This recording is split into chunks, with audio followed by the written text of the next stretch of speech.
আমরা বলছি যে সরকারের প্রধান উপদেষ্টা বলেছেন যে তিনি এই দেশের এই বছরের ডিসেম্বর অথবা আগামী বছরের জুনের মধ্যে ইলেকশন দেবেন। আমরা তার কমিটমেন্টে তিনি ঠিক আছেন এটা দেখতে চাই। জি, আসসালামু আলাইকুম।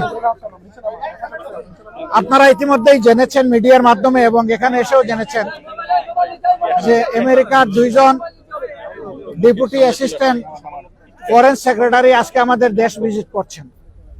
আমাদের সাথে এটা তাদের দ্বিতীয় মিটিং। এর আগে তারা বিভিন্ন পাবলিক এবং প্রাইভেট বিশ্ববিদ্যালয়ের বিসিদের সাথে বসেছিলেন।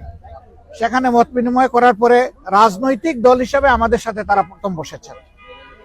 তাদের সাথে আমাদের খোলামেলা কথা হয়েছে। তারা বাংলাদেশের বর্তমান রাজনৈতিক অবস্থা জানতে চেয়েছেন। তারা আগামী ইলেকশন কখন হবে, কিভাবে হবে এটা জানতে চেয়েছেন। তারা জানতে চেয়েছেন যে সবগুলা দল রিফর্ম চাচ্ছে, সেই রিফর্মটা কি হতে পারে, আমরা কি চাচ্ছি, আমরা যদি আগামীতে দেশের দায়িত্ব পাই তাহলে আমাদের ইকোনমিক পলিসি এবং ফরেন রিলেশনটা কেমন হবে।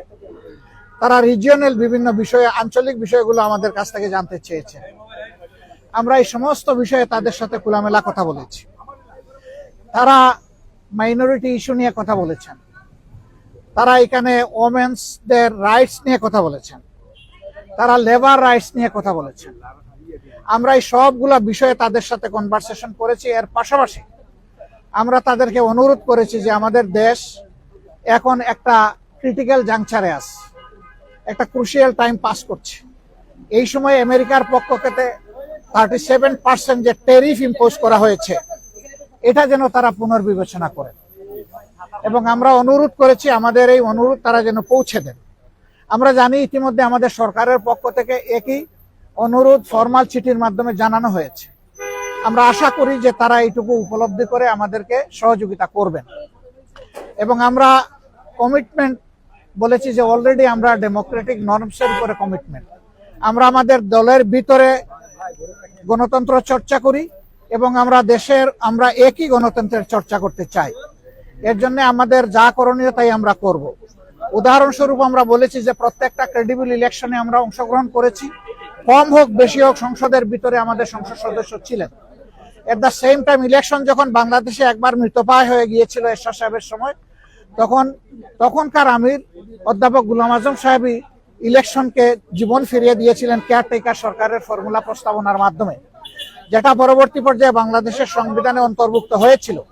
কিন্তু দুঃখজনকভাবে আওয়ামী লীগ এসে দলীয় স্বার্থে এটাকে সংবিধান থেকে নির্বাসনে পাঠিয়ে দিয়েছিল।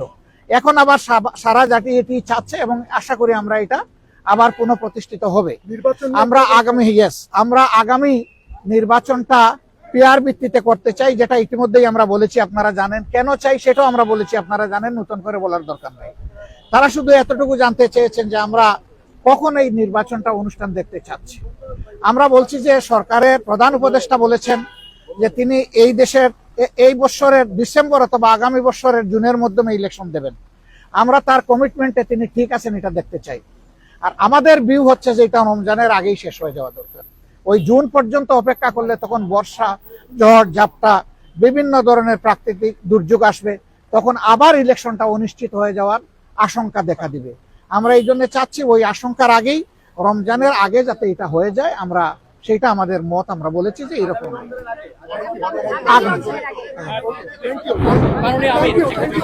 আগামী রমজান না, আগামী রমজান শুধু না, আগামী প্রথম রমজান।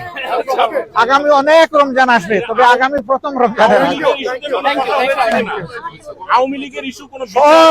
সব ইস্যু আমরা বলেছি যে যাতে ট্রমাটাইজড, এখনো হাসপাতালের বেডে অনেকে পড়ে আছে, এখনো শহীদের মারা, সন্তানরা, স্ত্রীরা কান্নাকাটি করে। এই অবস্থায় আওয়ামী লীগের বিচার অবশ্যই হতে হবে, তবে আমরা বিচারটা চাই যে ফেয়ার বিচার। থ্যাংক ইউ, ধন্যবাদ, থ্যাংক ইউ, এতটুকু।